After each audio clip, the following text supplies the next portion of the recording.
കുറച്ച് ദിവസം മുമ്പ്, കൃത്യമായി പറഞ്ഞാൽ ജൂൺ 10-ന് പ്രമുഖ വാർത്താ ഏജൻസിയായ അസോസിയേറ്റഡ് പ്രസ്സിൽ ഒരു റിപ്പോർട്ട് വന്നിരുന്നു.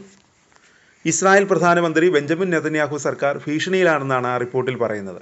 നെതന്യാഹു കൂട്ടുകക്ഷി സർക്കാരിലെ പ്രധാന സഖ്യകക്ഷികൾ നെതന്യാഹുവിനെ താഴെ ഇറക്കാൻ സാധ്യതയുണ്ടെന്നാണ് അസോസിയേറ്റഡ് പ്രസ്സിൻ്റെ റിപ്പോർട്ടിൽ പറയുന്നത്. പാർലമെൻറ്റ് പിരിച്ചുവിടാനുള്ള വോട്ടെടുപ്പിനെ നേരിടുകയാണ് നെതന്യാഹു എന്നും റിപ്പോർട്ടിൽ പറയുന്നുണ്ട്. അധികാരഭ്രാന്ത് തലയ്ക്ക് പിടിച്ചയാളാണ് നെതന്യാഹു എന്ന ആക്ഷേപം എത്രയോ കാലങ്ങളായി ഉയരുന്നുണ്ട്.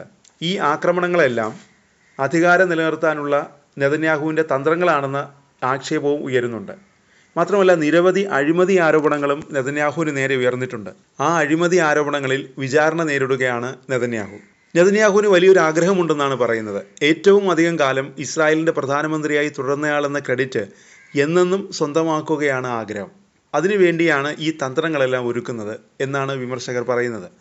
മാത്രമല്ല, 2023 ഒക്ടോബറിൽ ഹമാസ് ഇസ്രായേലിൽ കടന്നുകയറി ആക്രമണം നടത്തിയ സംഭവത്തിൽ സുരക്ഷാ വീഴ്ചയുടെ പേരിൽ നെതന്യാഹു സർക്കാർ ഏറെ ആക്ഷേപം നേരിടുന്നുണ്ട്.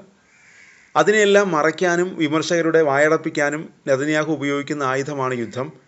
എന്നാൽ ആരോപണങ്ങളൊന്നും നെതന്യാഹുവിൻ്റെ തീവ്ര വലതുപക്ഷ സർക്കാരിനെ മറച്ചിടാൻ പോന്നതല്ലെന്നും അസോസിയേറ്റഡ് പ്രസ്സിൻ്റെ റിപ്പോർട്ടിൽ പറയുന്നുണ്ട്. പ്രതിപക്ഷം ഉയർത്തിയ പിരിച്ചുവിടൽ ഭീഷണി പാസ്സാകാൻ നെതന്യാഹുവിൻ്റെ സർക്കാരിലെ തീവ്ര ഓർത്തഡോക്സ് സഖ്യ പങ്കാളികൾ കൂടി വിചാരിക്കണം. ഈ തീവ്ര ഓർത്തഡോക്സ് പാർട്ടികൾ നെതന്യാഹുവുമായി അല്പം ഇടഞ്ഞു നിൽക്കുന്നവരാണ്. അവരുടെ സമുദായത്തെ സൈനിക സേവനത്തിൽ നിന്ന് ഒഴിവാക്കണമെന്ന് നിരന്തരം ആവശ്യപ്പെടുന്നവരാണിവർ. അതിനുവേണ്ടിയുള്ള നിയമം പാസ്സാക്കാത്തതിൻ്റെ പേരിലാണ് നെതന്യാഹുവുമായി ഇവർ ഉടക്കി നിൽക്കുന്നത്.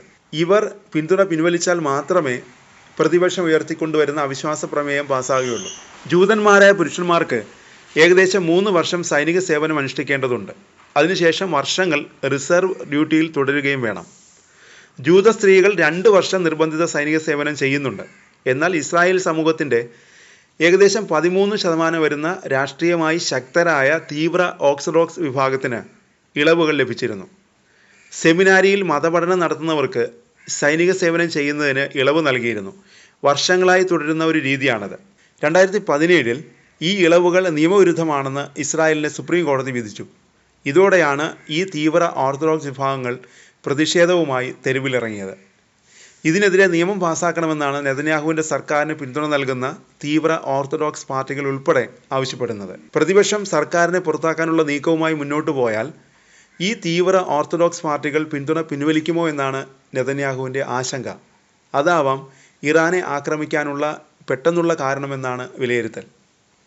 നിരവധി അഴിമതി ആരോപണങ്ങൾ ഉൾപ്പെടെ നേരിടുന്ന നെതന്യാഹുവിന് ഭരണം നഷ്ടപ്പെട്ടാൽ ചിലപ്പോൾ ഇരുമ്പഴിക്കുള്ളിൽ കഴിയേണ്ടി വരും.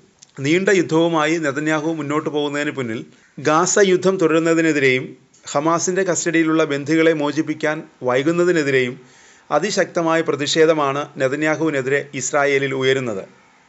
യുദ്ധക്കാട്ടിറക്കിയാണ് നെതന്യാഹു ഈ പ്രതിഷേധങ്ങളെല്ലാം അതിജീവിക്കുന്നത്. അതിനാൽ ഏറ്റവും ഒടുവിൽ ഇറാനെ ആക്രമിച്ചതിന് പിന്നിലും അധികാരം നിലനിർത്താനുള്ള ശ്രമമാണുള്ളതെന്ന് പറഞ്ഞാൽ തള്ളിക്കളയാനാവില്ല. അതിനിടെ ഇസ്രായേൽ ഇറാൻ ഏറ്റുമുട്ടൽ ശക്തമായി തുടരുകയാണ്. ഇറാനിലെ ആക്രമണത്തിന് തിരിച്ചടിയായി ഇസ്രായേലിലെ ടെലവീവിൽ അടക്കം ഇറാൻ ആക്രമണം നടത്തി. ഡ്രോണുകളും മിസൈലുകളും ഉപയോഗിച്ചായിരുന്നു ആക്രമണം. ഇറാൻ്റെ ആക്രമണത്തിൽ ഇസ്രായേലിൽ 6 പേർ കൊല്ലപ്പെട്ടതായാണ് മാധ്യമങ്ങൾ റിപ്പോർട്ട് ചെയ്തത്. ഒട്ടേറെ പേർക്ക് പരിക്കേറ്റു. വടക്കൻ ഇസ്രായേലിലെ ഹൈഫയിൽ കെട്ടിടത്തിൽ മിസൈൽ വീണാണ് 5 പേർ മരിച്ചത്. ടെലവീവിലുണ്ടായ ആക്രമണത്തിൽ 60 വയസ്സുള്ള സ്ത്രീ കൊല്ലപ്പെട്ടു. 20 പേർക്ക് പരിക്കേറ്റു. ആക്രമണം ശക്തമാക്കുമെന്ന് ഇറാൻ വ്യക്തമാക്കിയിട്ടുണ്ട്. ജനങ്ങൾ ജാഗ്രത പാലിക്കണമെന്നും മിസൈലുകളെ തടയാനുള്ള പ്രവർത്തനങ്ങൾ നടക്കുന്നതായും ഇസ്രായേൽ സൈന്യം അറിയിച്ചിട്ടുണ്ട്. ആക്രമണം തുടരുമെന്ന് തന്നെയാണ് ഇരു രാജ്യങ്ങളും വ്യക്തമാക്കുന്നത്.